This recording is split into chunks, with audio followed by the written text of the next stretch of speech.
Halo teman-teman mahasiswa, kita bertemu kembali di dalam channel YouTube saya, Januari Sihotang.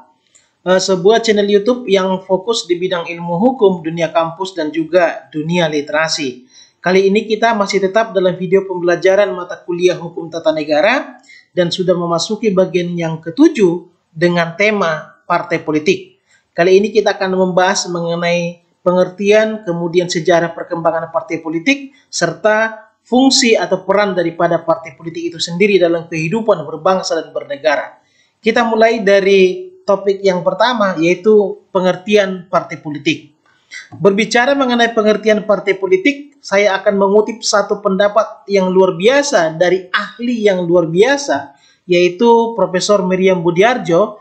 Beliau ini bisa saya katakan sebagai ratu ilmu politiknya Indonesia dengan buku pengantar ilmu politiknya yang sangat terkenal, yang warna biru atau sampul biru, dan itu merupakan tanda kutip kitab suci bagi setiap orang yang mempelajari ilmu politik dan hukum tata negara. Dan Anda juga harus memiliki itu ya.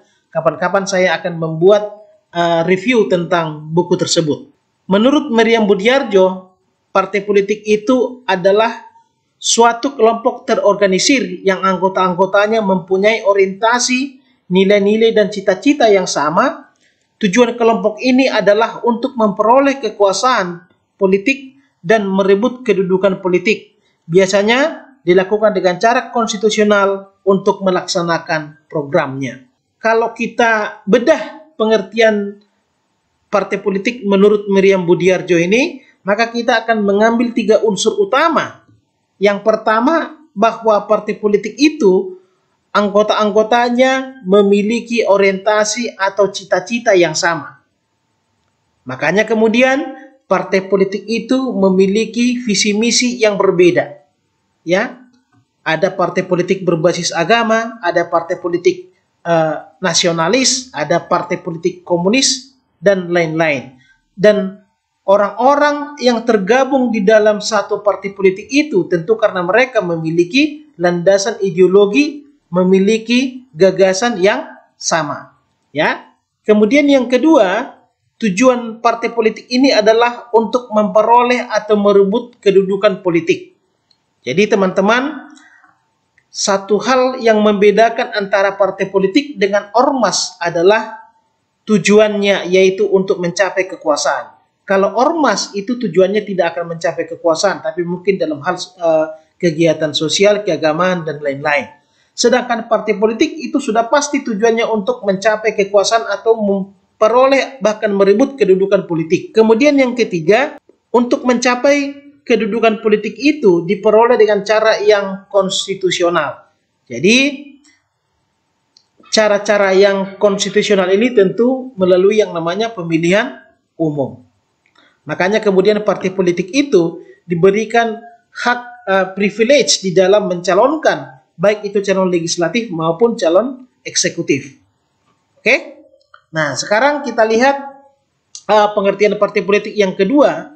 Ini saya kutip dari peraturan perundang-undangan yang menjadi landasan partai politik di Indonesia, yaitu pasal 1 angka 1 Undang-Undang Nomor 2 tahun 2011 tentang partai politik. Menurut undang-undang ini, partai politik itu adalah organisasi yang bersifat nasional dan dibentuk oleh sekelompok warga negara Indonesia secara sukarela atas dasar kesamaan kehendak dan cita-cita untuk memperjuangkan dan membela kepentingan politik anggota, masyarakat, bangsa, dan negara, serta memelihara keutuhan NKRI berdasarkan Pancasila dan Undang-Undang Dasar Negara Republik Indonesia tahun 1945. Pada umumnya teman-teman, pengertian partai politik menurut Miriam Budiardjo dan undang-undang ini adalah sama. Tapi ada sesuatu yang berbeda. Yang pertama, undang-undang ini mengatakan bahwa partai politik adalah organisasi yang bersifat nasional. Artinya bahwa partai politik itu dibentuk untuk skup atau kancah nasional. Tidak boleh ada partai politik yang hanya berorientasi di satu daerah.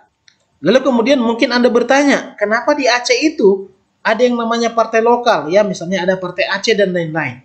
Nah, perlu Anda tahu bahwa keberadaan partai lokal di Aceh itu adalah salah satu implementasi dari MOU Helsinki yang kemudian dituangkan di dalam Undang-Undang Khusus Pemerintahan Aceh yang isinya bahwa khusus di Aceh itu harus diberlakukan yang namanya partai lokal. Itu ya. Terus kemudian yang kedua, bahwa partai politik itu dibentuk oleh sekelompok warga negara Indonesia. Jadi warga negara asing itu tidak boleh membentuk partai politik di Indonesia. Kemudian yang ketiga, mengenai cita-cita yang sama itu sudah saya jelaskan tadi. Dan yang keempat di sini adalah memelihara keutuhan NKRI berdasarkan Pancasila dan Undang-Undang Dasar Negara Republik Indonesia tahun 1945. Jadi di Indonesia itu teman-teman, walaupun tadi saya katakan ada partai berbasis nasionalis, ada partai berbasis agama, tetapi asasnya itu adalah asas tunggal Pancasila. Tidak boleh ada partai politik yang memiliki asas di luar itu. Makanya kalau ada partai politik yang asasnya tidak Pancasila, itu bisa dibubarkan, ya. Setelah mempelajari pengertian partai politik, maka kita akan melihat bagaimana sih sejarah partai politik itu. Nah, secara umum bahwa sejarah partai politik itu di dunia itu dimulai dari negara-negara Eropa Barat, di Prancis, Jerman, dan Belanda. Sedangkan di Indonesia itu diawali sebelum kemerdekaan, yaitu sekitar awal abad ke-20 atau tahun 1900-an. Nah, pada awal 1900-an itu ada perbedaan arah ataupun cara perjuangan dari bangsa Indonesia. Kalau sebelumnya kan bahwa perjuangan bangsa Indonesia untuk merebut kemerdekaan itu dilakukan oleh raja-raja di berbagai daerah. Makanya kemudian gerakan ini gagal karena politik divide et impera yang dilakukan oleh Belanda. Kemudian di awal abad ke-20 di Belanda itu muncul semacam tuntutan supaya ada politik balas budi dari Belanda ke Indonesia, ya. Makanya kemudian lahirlah politik etis yang salah satu isinya adalah memberikan kesempatan kepada warga negara Indonesia untuk mengecap pendidikan baik itu di dalam negeri maupun di Belanda itu sendiri. Dan munculnya generasi-generasi muda yang terpelajar ini memberikan ide kepada perjuangan pergerakan kebangsaan Indonesia dari yang sebelumnya adalah perjuangan melalui senjata yang dilakukan oleh daerah-daerah atau raja-raja, maka sejak awal abad ke-20 muncullah sebuah gerakan untuk mempersatukan seluruh wilayah Indonesia. Perjuangan ini tidak dengan cara senjata tetapi melalui sebuah organisasi yang pada awalnya sesungguhnya bukan partai politik tetapi hanya semacam ormas, yaitu Budi Utomo. Budi Utomo ini didirikan tahun 1908 tepatnya pada tanggal 20 Mei. Makanya ini diperingati sebagai Hari Kebangkitan Nasional Indonesia. Lalu kemudian keberadaan Budi Utomo ini dilanjutkan dengan pembentukan partai politik, ya. Misalnya ada Indische Partai, ada partai PSI, Partai Serikat Islam, ada Partai Nasionalis Indonesia, dan lain-lain. Tapi kemudian eksistensi partai politik di Indonesia itu tidak berlangsung lama, teman-teman, karena memang Belanda melihat bahwa keberadaan partai politik itu adalah sesuatu yang mengancam terhadap keberadaan mereka di Indonesia. Makanya kemudian Belanda membubarkan partai-partai politik yang ada di Indonesia, ya, seperti Indische Partai, PNI, dan PKI. Lalu selanjutnya kita akan melihat bagaimana keberadaan partai politik itu di awal kemerdekaan. Nah, setelah Indonesia merdeka tanggal 17 Agustus 1945, sekitar 5 hari dari situ, Komite Nasional Indonesia Pusat atau KNIP itu memutuskan PNI sebagai partai tunggal. Tetapi kemudian keputusan dari KNIP ini ditolak oleh berbagai tokoh politik, maka untuk menanggapi itu muncullah maklumat pemerintah tanggal 3 November 1945 yang memberikan kebebasan kepada setiap orang untuk membentuk partai politik, sehingga pada saat itu muncullah multipartai di Indonesia.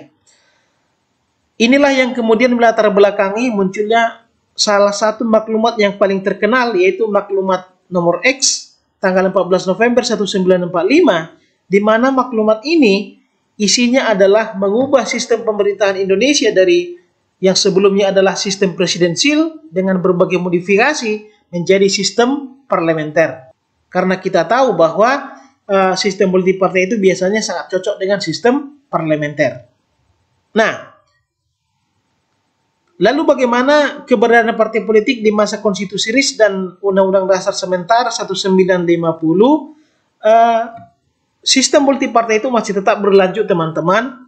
Bahkan pada masa konstitusi RIS itu partai politik memiliki peran yang sangat besar, di mana dari setiap wakil partai yang ada di KNIP, ya, setiap 12 wakil partai yang ada di KNIP itu dapat menghasilkan 1 kursi di DPR. Di mana kita tahu pada masa itu kan belum ada anggota DPR yang dipilih melalui pemilihan umum.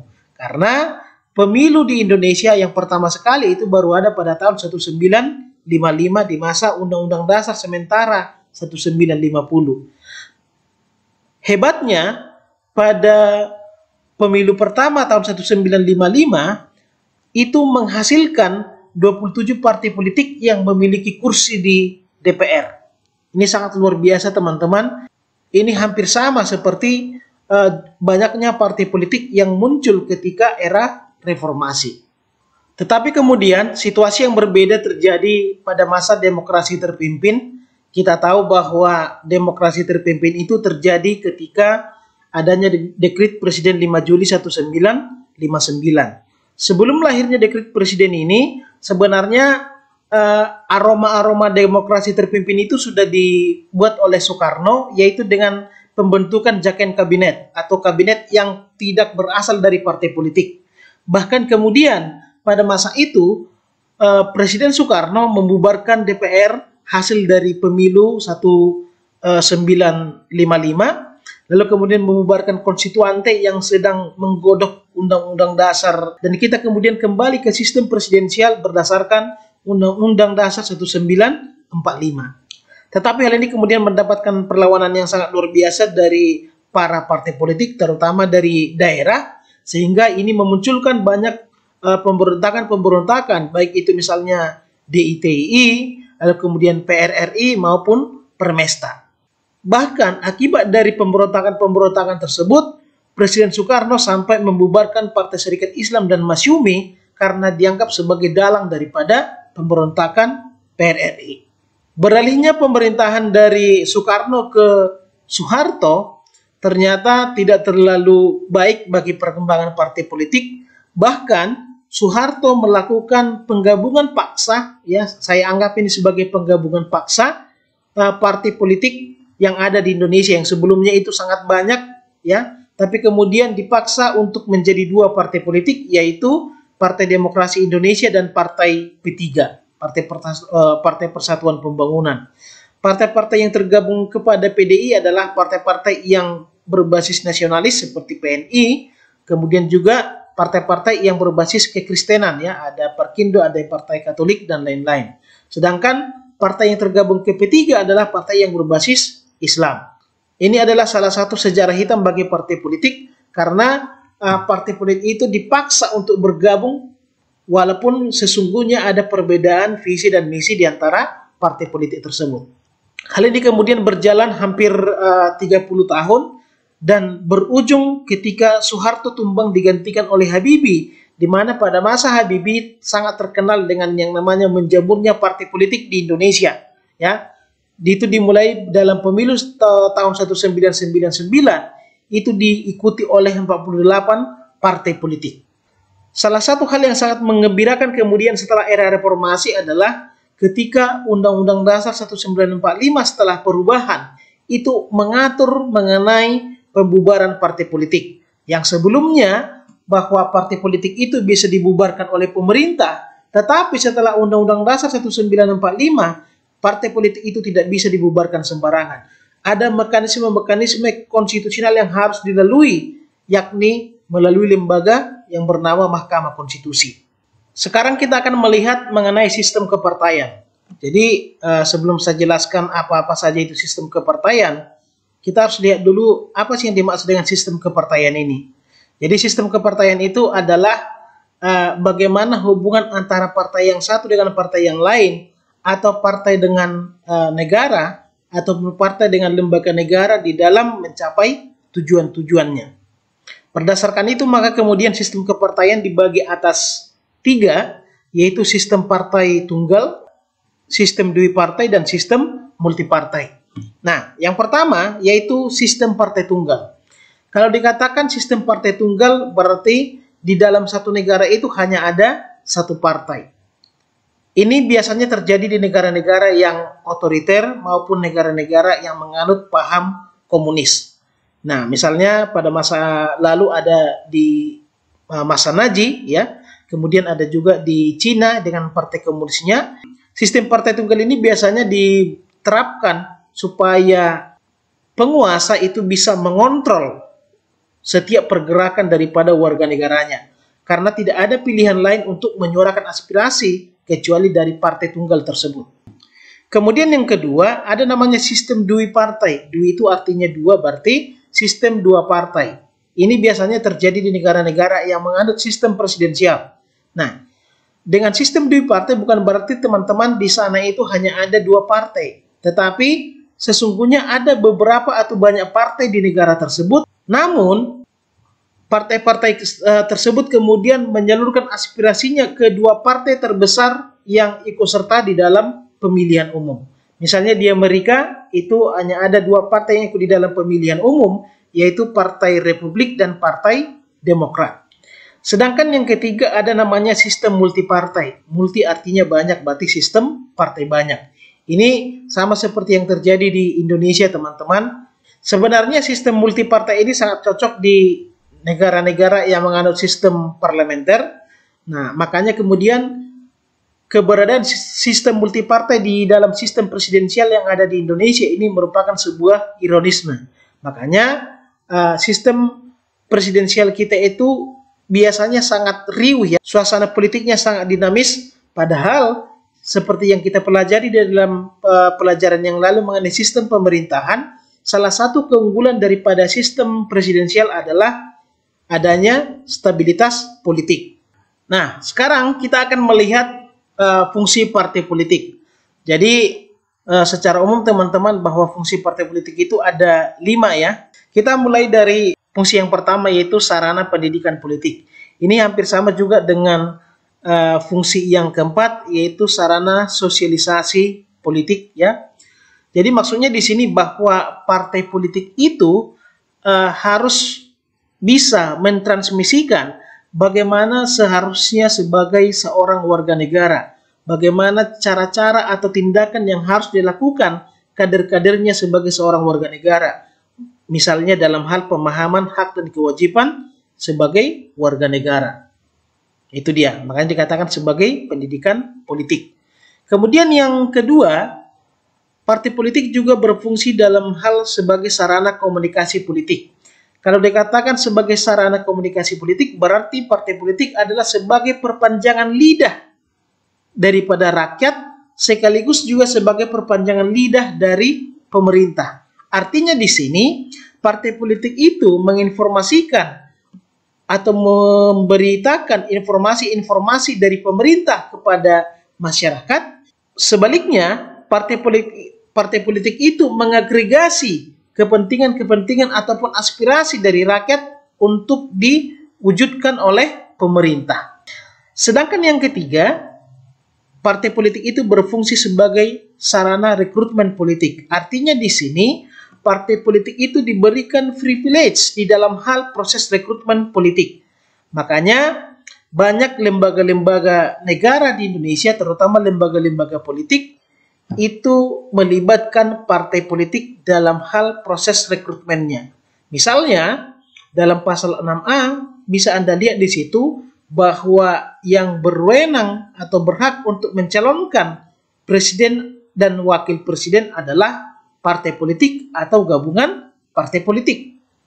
Kemudian Anda lihat di dalam pasal 22E, di sana diatur bahwa untuk menjadi calon anggota DPR, DPRD itu harus melalui partai politik.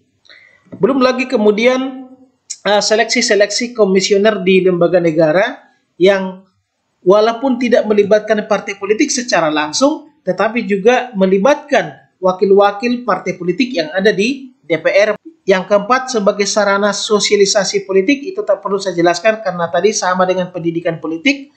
Yang kelima, kita akan melihat fungsi partai politik sebagai sarana mengelola konflik.